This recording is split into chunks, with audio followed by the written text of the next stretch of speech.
नमस्कार दोस्तों।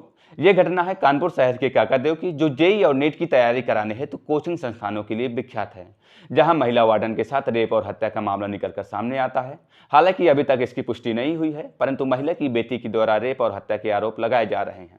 दरअसल कानपुर में काकादेव कोचिंग मंडी के एक निजी गर्ल्स हॉस्टल की तीसरी मंजिल पर रहने वाली वार्डन सोमवार के समय कमरे में लहूलुहान हालत में निरुस्त मिली है। जानकारी मिलते ही उसे हाईलाइट अस्पताल में भर्ती कराया गया है, जहां देर रात उसकी मौत हो गई है। वारदात के वक्त कमरे में मौजूद वार्डन से टिफिन ले जाने वाले युवक, उसके पिता, भाई व अन्य दोस्त समेत 5 लोगों को पुलिस ने हिरासत में लिया है। मूल रूप से हरदोई की रहने वाली 35 वर्षीय महिला वर्ष 2018 में पति की मौत के बाद करीब 3 साल पहले एक निजी हॉस्टल में वार्डन का काम कर रही थी।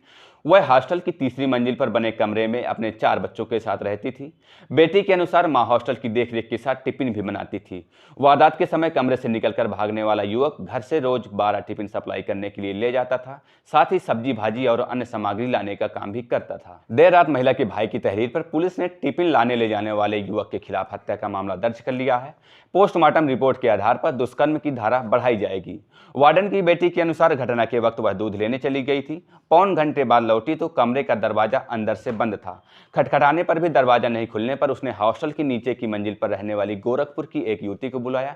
इसके बाद दोनों लड़कियां दरवाजा खटखटाने लगी। इस बीच अंदर से मसवानपुर निवासी एक युवक ने गेट खोला और अंदर से भाग निकला।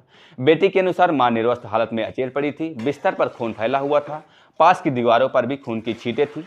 आरोपी के शर्ट की बाएं और पैंट पर भी खून के निशान थे। मां के कपड़े कमरे में एक किनारे पड़े थे। इसके बाद तुरंत ही महिला को एक निजी अस्पताल ले जाया गया, परंतु वहां से उसे हाईलाइट भेज दिया गया, जहां देर रात उसे मृत घोषित कर दिया गया। बेटी ने बताया कि मां की आंख के नीचे और चेहरे पर चोट के निशान थे और प्राइवेट पार्ट से भी खून बह रहा था। मृत महिला की बेटी का कहना है कि उसकी मां की दुष्कर्म के बाद हत्या की गई है। मां की आंखों, माथे, गाल व पैर पर चोट के निशान थे और साथ ही गले पर भी उसके कुछ निशान पाए गए हैं, जिससे लगता है कि उसका गला दबाया गया है। बेटी ने बताया कि आरोपी अपने भाई और दोस्त समेत 4 लोगों के साथ घर आया था। मां ने उन्हें दिवाली की मिठाई खिलाई। इसके बाद युवक ने लड़की को दूध लेने भेज दिया। साथ गए आरोपी के दोस्त, भाई व अन्य युवक वापस चले गए। लड़की दूध लेकर के जब वापस लौटी तो कमरे का दरवाजा अंदर से बंद था। दरवाजा खटखटाने पर अंदर से आरोपी बोला कि तुम्हारी मां अभी सो रही है, तबीयत ठीक नहीं है, 10 मिनट रुक जाओ। फिर काफी देर बाद उसने दरवाजा खोला और वहां से भाग निकला।